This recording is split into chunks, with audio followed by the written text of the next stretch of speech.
Good morning, everyone. Welcome back to the Celtic Way. I am your host, John McGinley, and joined by Tony Haggerty. We're here to chat through what was another damaging and fairly bruising night in European football for Celtic. It's a performance I think that we've seen too often this season. Before we get into it, get into all the talking points, some of your comments as well, which we'll be bringing in throughout the next half an hour or so.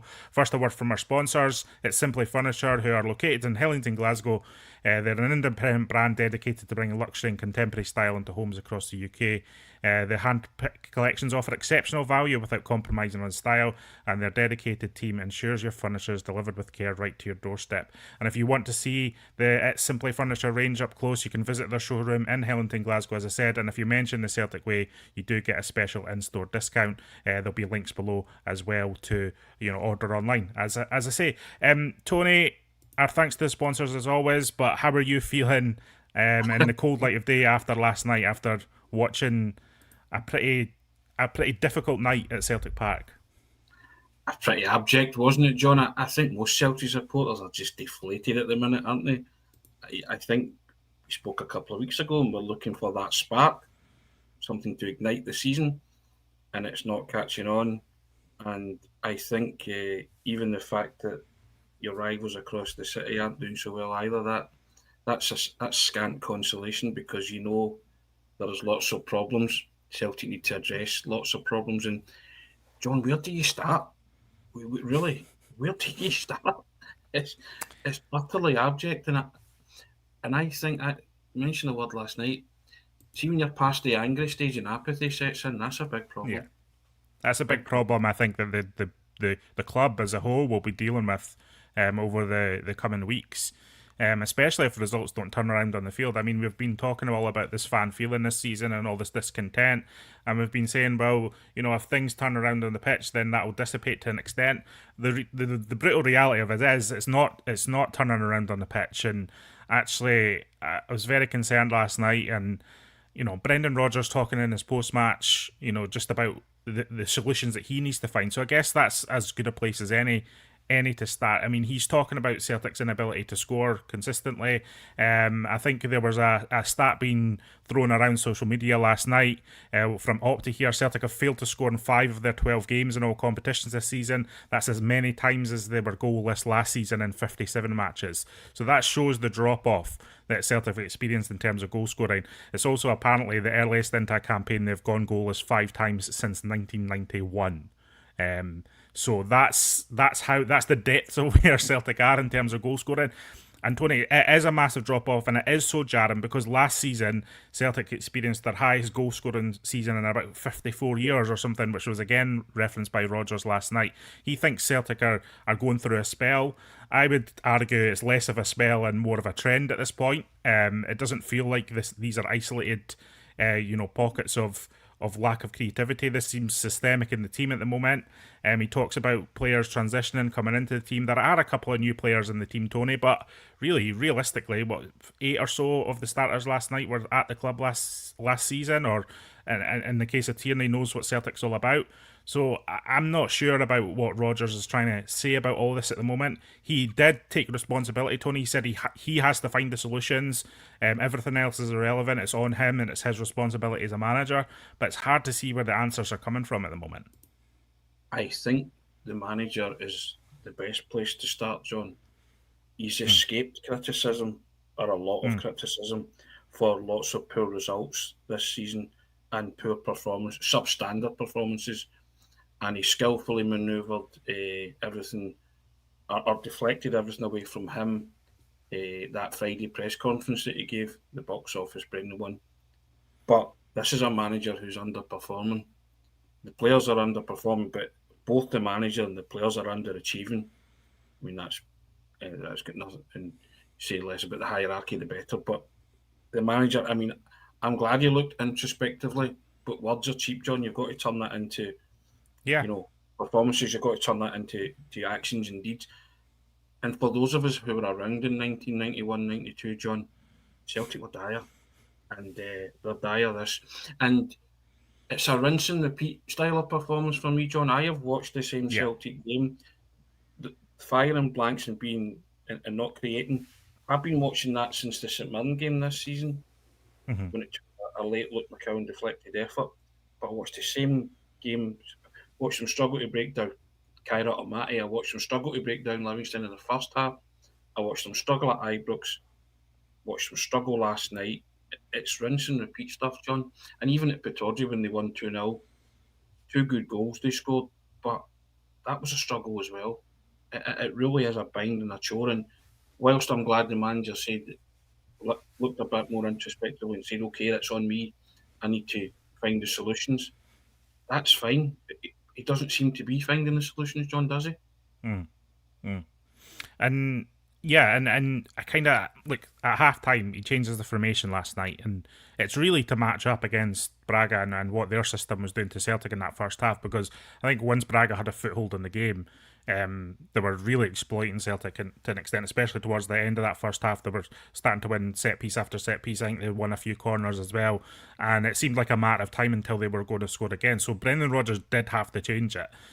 But for me, I think changing formation to that extent at half time in a European match, it comes across a little bit panicked for me, Tony. And I'm not, we cry out for Brendan Rodgers to change things when it's required, but because he does it so, he doesn't do it often at all. I think when it does happen in that situation, it can come across as, this isn't someone trying to find solutions. This is someone who's run out of kind of road on kind of the system that he's been playing, and he's stuck so rigidly to this 4-3-3 with a kind of one holding and two ahead in the midfield, and it just hasn't been working, Tony. I think last night, to an extent, switching to three, matching up against Braga worked in that environment for a spell after half time. Celtic were definitely improved in the second half. But again, it just started to look a little bit disconnected. I don't think any of the substitutes really worked for me, Tony. And I'm just, Rodgers talks about finding the answers, but it's hard to see what those answers are at the moment. And I don't know what it is for you. I mean, what does he need to change? What kind of formation does he need here? Because if he's going to persist with his back three, which he may well do, does he have to go back and give more support to Cal McGregor and have someone sitting alongside McGregor in the way that kind of you used Brown and McGregor during his first spell at Celtic? That's an option to have in the midfield with Nygren more central, or even Balak Wisher more central ahead.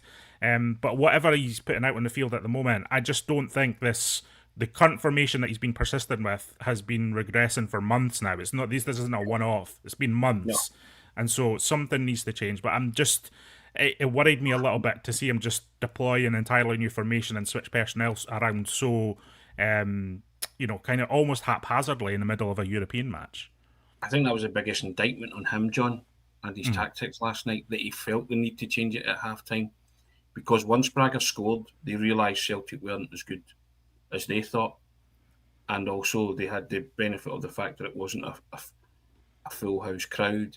And, the atmosphere was sadly lacking. It was very soulless last night. It's fast becoming joyless watching Celtic too. But the manager, my father once told me there's only one formation in football, John. It's a 4-4-2. Now, he swore by that, where you get two players up front who can actually score goals. And I think Brendan Rodgers maybe has to have a look at something like that. Just flooding that midfield and getting two players up front that you can maybe play off each other and score goals. It's how you score, but it's only the right formation in football if it's performed right. And at the minute, whatever Brendan Rodgers and the players are doing, they're not performing right. And like you say, he's paid a lot of money, John, to find solutions to these problems. And it has been going on for months. You can include the Scottish Cup final in that, but you can include games before the Scottish Cup final in that, and everybody was pointing it out that there was a staleness about Celtic and the way they were being set up and the way they were actually playing, the way it was all being executed. And you're not being clever by saying you kind of saw this coming, didn't you? Because they didn't. Yeah. It's not even seen it coming, Tony. It's just like it's been apparent. Listen, I think one of the worrying things about last night is none of it was a surprise, and it was a performance that we've seen many times this season. And listen, we're not football managers. None of the supporters are football managers. We talk about formation changes and change of system, etc. Brendan Rodgers has to try something different or try a newer approach. For me, he just needs to, almost if this is almost a rebuilding the Celtic team, then he needs to look at it from that perspective and stop trying to shoehorn different players into different roles, because whatever's happening right now just isn't working. And I think you can look at individuals in the team, but realistically, for me, again, you're talking about the money being spent again, but Balikwisha doesn't get a look in last night, and that might be because Brendan Rodgers doesn't fancy Balikwisha at the moment. But again, that is a problem. For me, it just looks like as well that Balikwisha's been signed for a position that Celtic already have a player in that they feel comfortable with, which is Sebastian Tenekte. And I think having two players in that position where there's a lack of balance across in other areas of the team is, again, just a complete... it's just a complete failing of the summer window, and it's not even about the club and the club's intent. That is, of course, part of it, but it's also on the scouting team and the management to ensure that they've got balance across the squad, and they just don't at the moment. And I think it was pretty damning that Balikwisha doesn't come into the game last night, considering he was one of Celtic's big signings of the summer. It's a collective failing, John. I spoke last night with the other Celtic collective, i.e. the board, the manager and the players. It's a collective failing, right? And I agree, and the more you see the Balikwisha conundrum, you're thinking, why was Balikwisha signed? Was it just to show that you were busy in the transfer market, or to get a body in to satisfy the kind of, and I use this in the right sense, the fans' bloodlust to bring in new players, and there was a clamour for that, and we scouted Balikwisha for a long, long time, and if the manager doesn't fancy him, then you spent a lot of money on him, John. And again, that's you said it's systemic, and it is that's another indictment on the transfer policy this summer. It's coming home to roost. I think Ryan tweeted out last night it's 232 days now, 233 days since Celtic went toe-to-toe with Bayern Munich in the Allianz, and that seems a million miles away, doesn't it? That seems like a past Celtic lifetime. I said last night as well, you're watching Celtic, John, but not as you know them. This Celtic team is unrecognisable from anything you've watched in the last few years. It's utterly unrecognisable. We have no heart, we have no soul, and you just look at this and you're thinking, what are they doing? What are they being instructed to do? And and it's hard to get away from that. It's falling back on the manager, because if these players are switching off and they're not carrying out the manager's instructions, or if they are carrying out the manager's instructions, you kind of want to know what they are. Because I can't fathom any cohesive method or style or pattern to our play, John, apart from the passing it back constantly and recycling. You don't score goals that way, and it's Celtic are underachieving from the top to the bottom. And I used the word the other day, and I use it now. It is a malaise, John. We are now in a malaise, and it's okay. The manager's saying he's going to have to find the solutions, but have you got any confidence in Celtic getting a result on Sunday against Motherwell coming to Parkhead? Normally, you'd be sitting here saying, "I've got no confidence. I didn't have any confidence in the team getting a result last night." Yeah, and it was more hope than optimism. There was a lot of blind faith and optimism. Oh, the Celtic, they're at home. I had no confidence in that team getting a result, and you take no delight in saying that what you said came to fruition. No. I mean, listen, Motherwell are unbeaten this season. They've not been beaten in the league. They're in the semi-final of the League Cup. They have been speaking pretty confidently this week, and fair play to them for doing so. I've got no argument with them against that. Of course, they have to perform and frustrate Celtic, but they'll be fancying their chances of being another team who has exploited Celtic weaknesses this season. And it's not, again, this is not a one-off thing. It's, Celtic have failed to win, I think, six of their last 9 matches. And that's a pretty damning record for a Celtic team, And again, granted, last night Celtic's first defeat of the season, but it's the performance and the kind of the trends we're seeing in the team that have people so worried. And I think it's concerning for me. The Motherwell game is concerning because it's like you say, it gets into this thing where you remember back into the COVID season, etc., where you're just feeling like the next game something bad's going to happen. That's starting to bed in, I think, with a lot of Celtic supporters at the moment. Nobody's looking forward to the game. It just feels like, well, what's going to happen here this time? Is it going to be Celtic are completely redundant in attack? Is there going to be, God forbid, a kind of a defeat in the league, which would take things to another new level of a new low this season. So I'm definitely worried about Motherwell, Tony, undoubtedly. And Bobby 1962 asking, was Donovan taken off as a tactical move? Yeah, he was. Brendan Rodgers was asked about this in his post-match media conference last night. He was asked about Colby coming off at half-time and what that situation was. Brendan Rodgers says it was just purely tactical. I wanted to go to a back three and bring the wing back into midfield to give us that box to match their 4 versus 4. It was more of a tactical change just to give the team a different structure. He was also asked whether this formation change is something that we might see going forward in games. He said, yeah. He says, I've never had to change the structure before now since I've come back, purely because we've been having the ball a lot and we've been dominating the game a lot. But there's no doubt when the game needs it, it's something I've always done. The style will always be the same. You can take that or leave it. He says, we always want to play and attack the game. The structure can change. I thought the second half it worked for us to a certain extent. The players were flexible enough to do that. We may look at that again. So it comes into this idea, maybe Brendan Rodgers doesn't know his best starting 11 at the moment. Does he know his best tactical setup at the moment, Tony? And again, that's another concern. And for me, I think a tactical change is all well and good, but it can be a destabilising thing as well to suddenly start deploying new tactics too. John, I watched the manager make substitutions in 2 games, Hibernian and last night, and they didn't have the desired impact in either game. And so that says to me that what you've alluded to there, I think he's unsure of his starting 11. And if he's unsure of his starting 11, then, the problems are deep-rooted now. It's not just surface things. And I'm looking last night, and I'm looking for the silver lining. If you can, I can't find it. Lots of people say, Tenecti looked good. He flits in and out, but I need a couple of digs at goal. John, I want him to be cutting inside and scoring.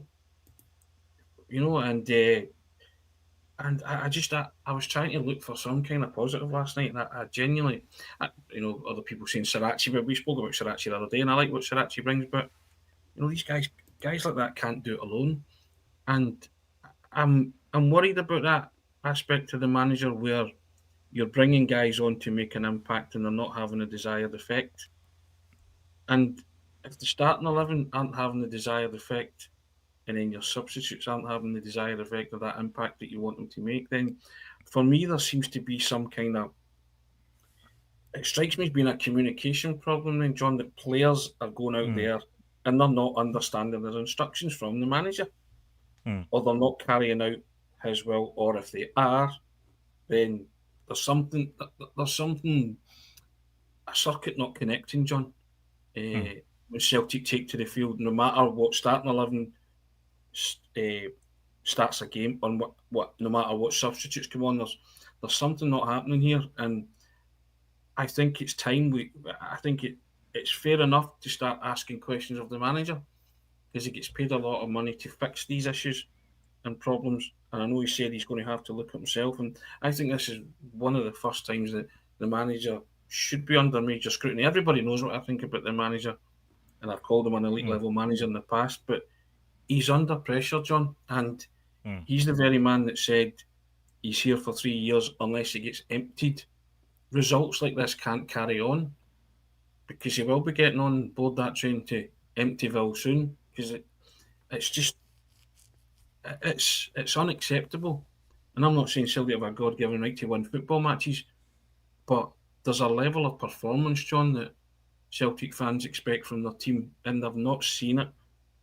They're not seeing it, and they haven't seen it from the get-go this season. I think that's fair comment, and I think a lot of that lies at the managers, though. One of the big decisions Brendan Rodgers has come in is Kasper Schmeichel and everything that's going on with him. I think from, again, listening to Brendan Rodgers last night, I'd be surprised if he's dropping Kasper Schmeichel, and that's not because I think that he shouldn't. It's just because we know Brendan Rodgers has a long history with Schmeichel. He's worked with him before at Leicester. He's very loyal to players sometimes when they're going through a tough spell. Schmeichel flapped at that last night. He also had some problems with his distribution. He was asked about the bits with distribution that were off as well. This is what he said about Schmeichel. Rodgers said, "I think the rhythm of the team isn't quite there, of course. And I think what is important, you make a mistake in the game, which all players can do, that you don't follow that up with another 2 or 3. Kasper's made some great saves for us. I think there'll be a couple of ones that we'll analyse with him and look to correct. But yes, it's where we are. Where we are at, he's a fantastic goalkeeper and has been since he's come in. Doesn't sound like a man who's about to change his team and bring in Sinisalo. I said at the start of the season that despite what happened in the Scottish Cup final, I kind of backed the decision to keep Schmeichel installed as the number one because I just thought he was very good at, in spells last season. I think specifically in Europe he was good. We all know Kasper Schmeichel can make good saves, but there are, I think, notable signs of decline perhaps in Schmeichel, and it comes to the point where, well, what is the point where you make the ruthless decision to change him up? Now, are you at that point yet, Tony? Would you like to see Sinisalo coming into the team, or where are you at on it, watching on? I think so, John, because for me, Schmeichel was culpable for the goal in Belgrade as well. When he ran to get your man and it was squared and an out of it scored. I think that was a rash decision. I just think, as you say, he was rash in his distribution last night, wasn't he? He caused Celtic a lot of problems with that. And then the first goal, it's a speculative effort. It's it's just one of those. It's falling nice over the guy. He's thought, I'm going to have a shot here, and I can't understand for the life of me Kasper's positioning and why he goes with the wrong hand. But you know what I mean. I just no, he does, yeah. It seemed more natural that he would be able to save it with his left. He goes with his right. If you look at his feet are kind of he's shifting a bit, and he looks a little bit panicked there for me.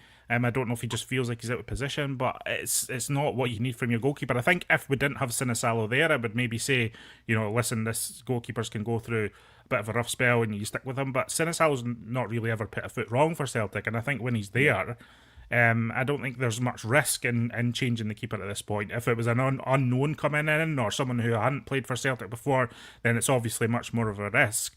But I think you're right, and I just the point on the distribution. I think Celtic were playing all right in the game. I think, and it was after some ropey Kasper Schmeichel moments that Braga then had the initiative to come on to Celtic, and that's really what leads to their opening goal as well, because they're pushing up more and taking a bit more risk in the press as well.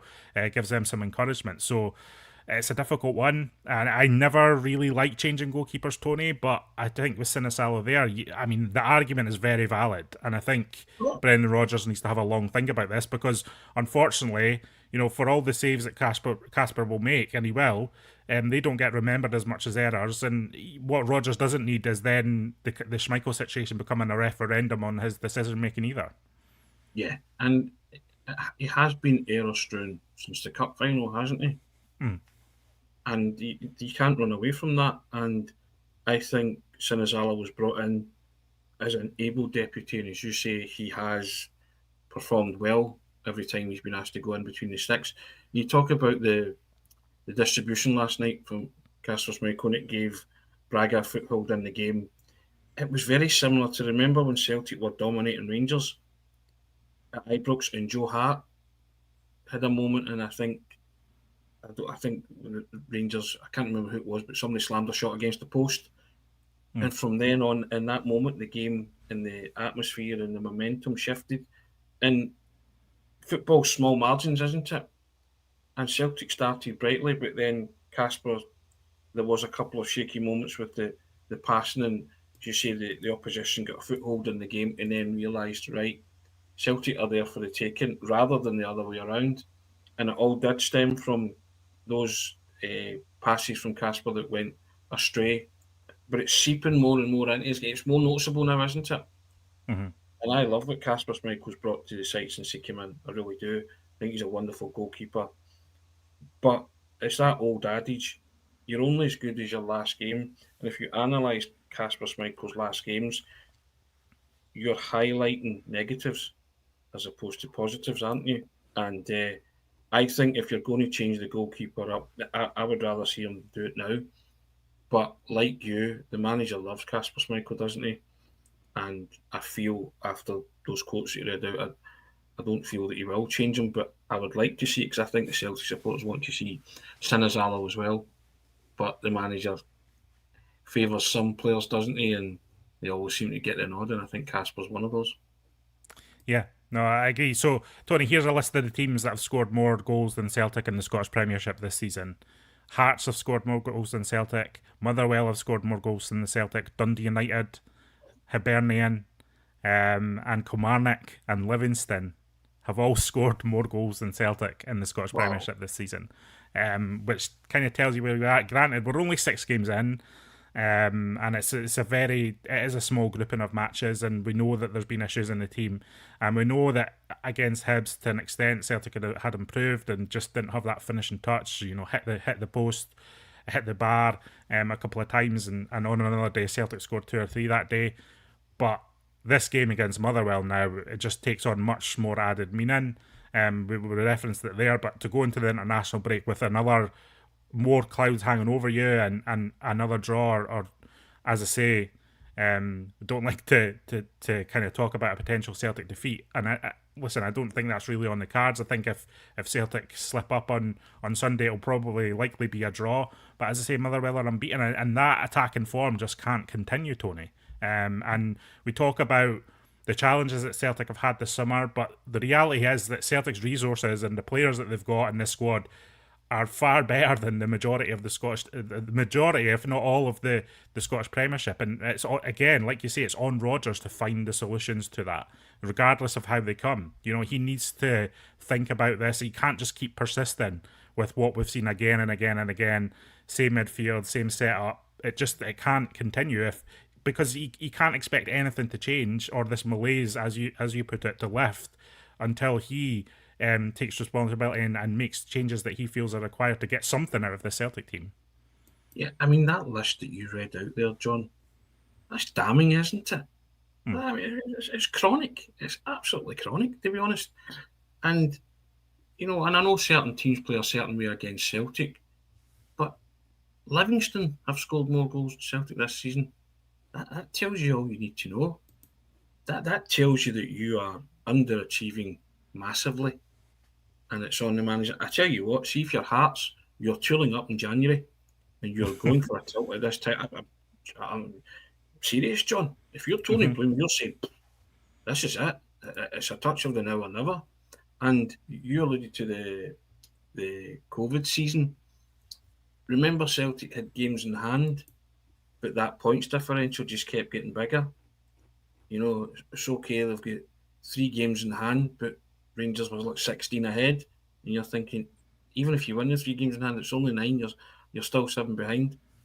You know, you have to guard against this happening with the likes of someone like Hearts, who will now more than ever fancy their chances. I mean, you say Motherwell will fancy their chances on Sunday, John.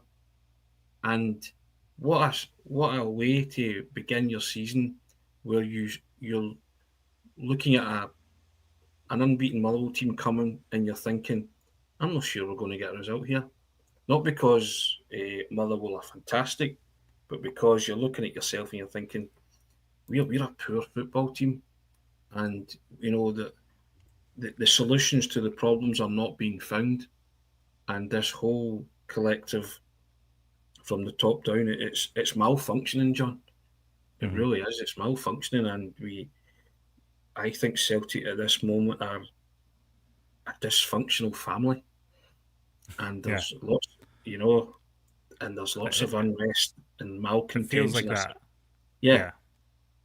And I said, I started last night, quoted the old Shakespeare line, said, now is the winter of our discontent. And I still feel that, Johnny. I still feel that it's arguably, probably not arguably, actually, it'll probably get worse before it gets better.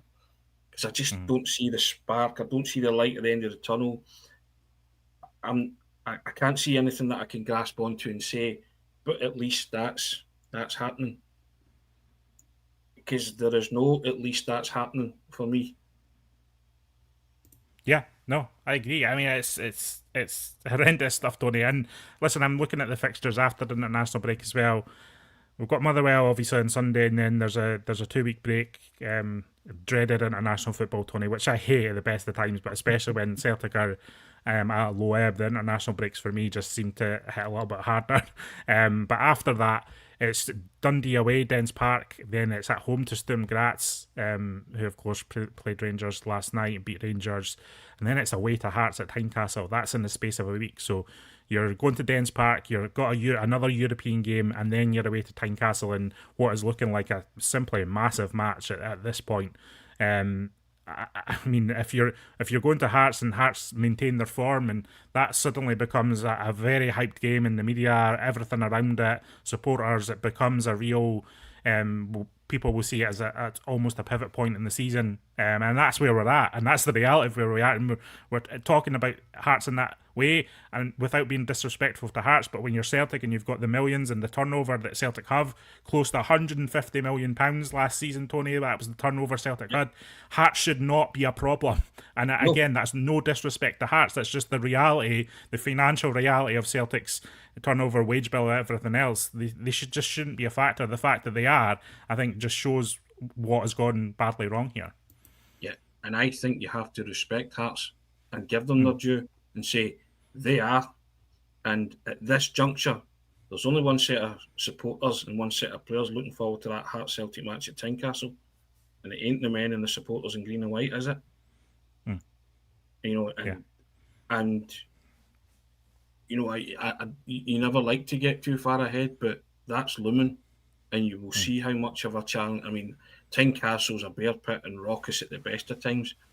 If Hearts' form continues, that's going to be, that could be one of the games of the season, John. And you said there, Hearts had a wonderful start to the season. You have to applaud that, but Celtic should be doing so much better because they do have quality players there and who are capable of so much better. They've got the best manager in the league who's also capable of so much better. But I tell you what, I think for the Hearts fans, that Celtic game can't come quick enough.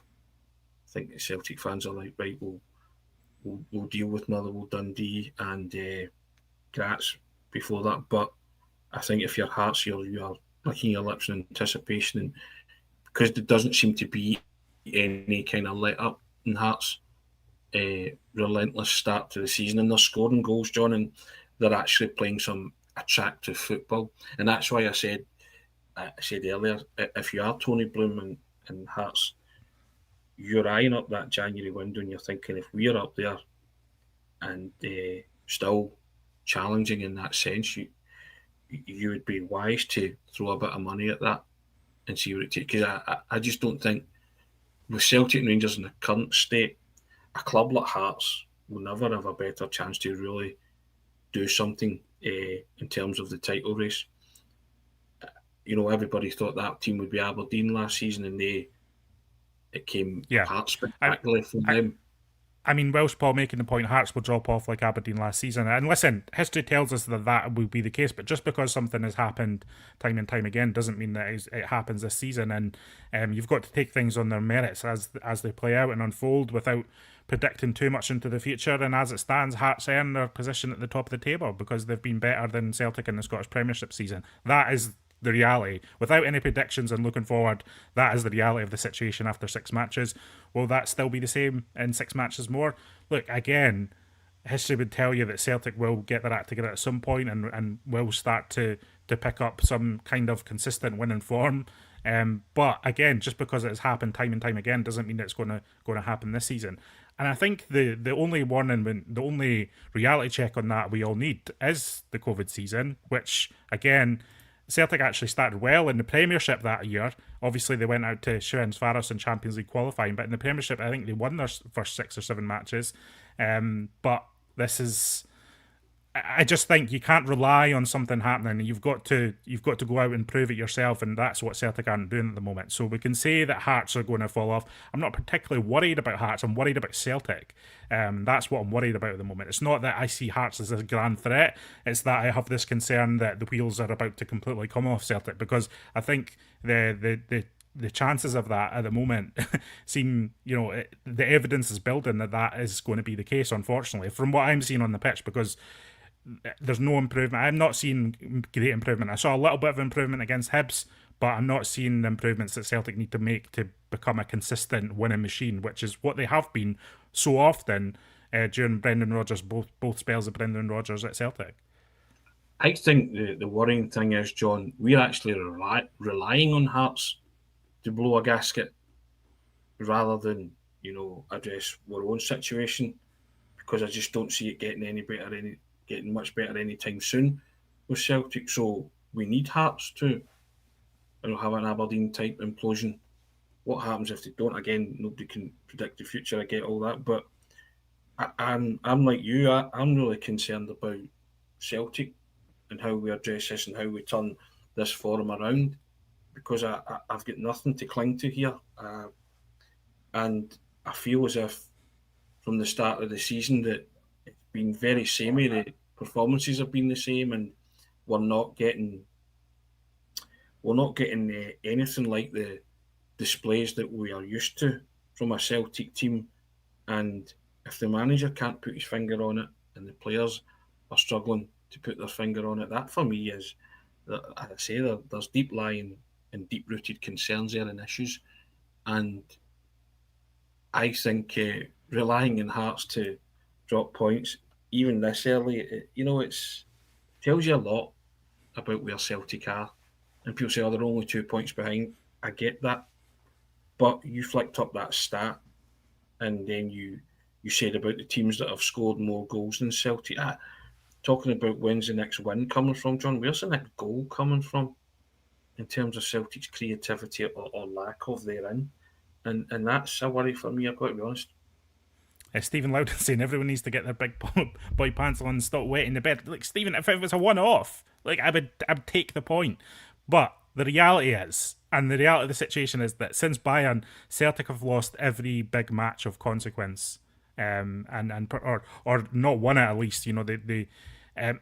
They lost to Aberdeen in the Scottish Cup final. They were put out by Kairat on penalties. They didn't beat Belgrade last week. They played so poorly at Ibrox just a few weeks ago, beaten last night by Braga. This is not a one-off. This is a trend we've seen that is apparent over the last 8 months or so now.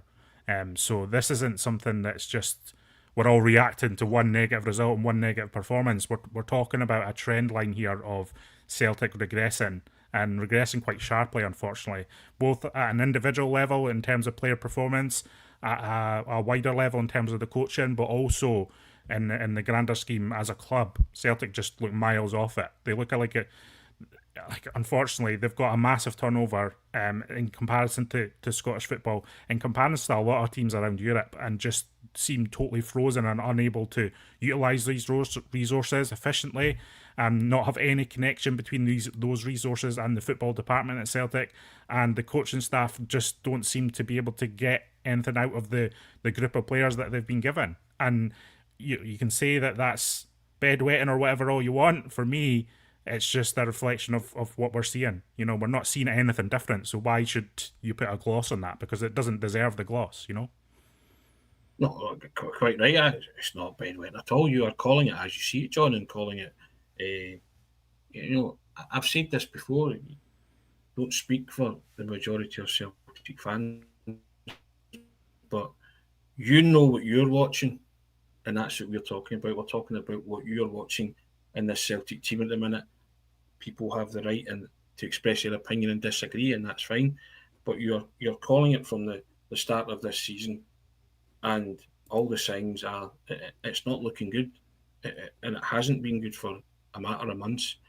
And that's, I just feel that the Celtic supporters are, they expect a level of performance, John.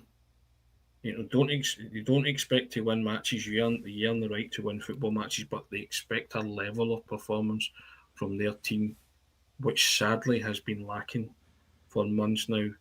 You can trace it back to even before the cup final, but from the cup final onwards, and as you've rightfully pointed out, all of those big matches since Munich, Celtic have failed to win, and they've failed and they've failed to put in a performance that the Celtic supporters feel is worthy of the shirt. And the finger pointing will go on until issues are addressed. But And It's again, Braga aren't Real Madrid. It's not like Celtic have been outclassed. And a team's done a job of them. I think they're seventh in the Portuguese table at the moment. They were fourth last year in Portugal. They're a decent outfit, of course, but they're organised. They seem tactically, aware of what they're up to and have a game plan to deploy. And I think that they deployed it well. And at the moment, if you've got that level of competency where you deploy a game plan well, it seems like you're going to frustrate Celtic more often than not. And whether you're Braga or Hibs or whoever, all the team, Kyra, all the teams who have frustrated Celtic this season, it seems to be like just a baseline of competency seems to be enough to stop Celtic from doing their job. I mean, you look at the mess Rangers are in this season, and then you look at that game at Ibrox and how Celtic were so poor in that. I think is just another sign of how badly things are functioning at Celtic at the moment. It's just like Tony says, it's a malaise. And listen, we'll have much more coverage over the YouTube channel and the site over the coming days, and obviously full coverage of the Motherwell match on Sunday. It does go on. We always hate doing these shows because it comes across as if you're complaining for complaining's sake, but we're just trying to reflect the reality of what we see on the pitch. And Tony, what we see just isn't good enough at the moment. And I think you're right. At the start of the show, we said, whose responsibility is this? Of course, it is the club's responsibility, the board's responsibility to have an overarching vision of Celtic, and we know that that's badly lacking at the moment. But whose responsibility is it to get Celtic out of this slump on the pitch? It is Brendan Rodgers' responsibility, Tony, and that's it at the end of the day, isn't it? Listen, he acknowledges that, but it's one thing saying it, and it's another thing producing it, and we really need Brendan Rodgers to produce it at the moment.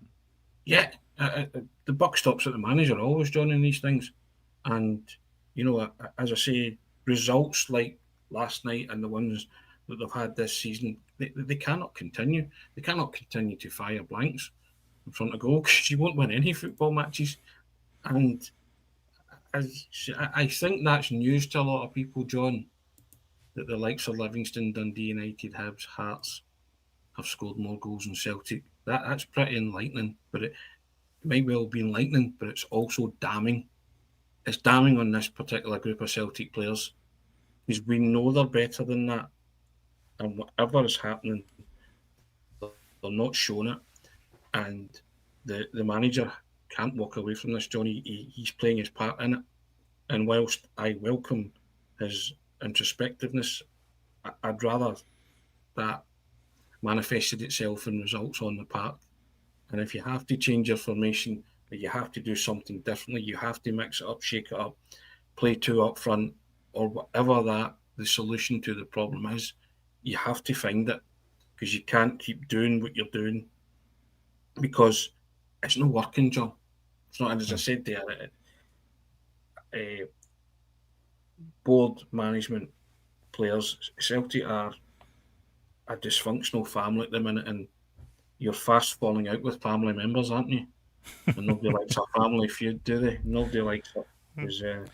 Well, look, listen, we enjoy all the comments in the live chat today. There's certainly a lot of comments going about, and we appreciate that. Also, leave your comments below after if you're checking. I know thousands of you do watch this after it's been live, so let us know how you're feeling about Celtic and kind of the direction of things.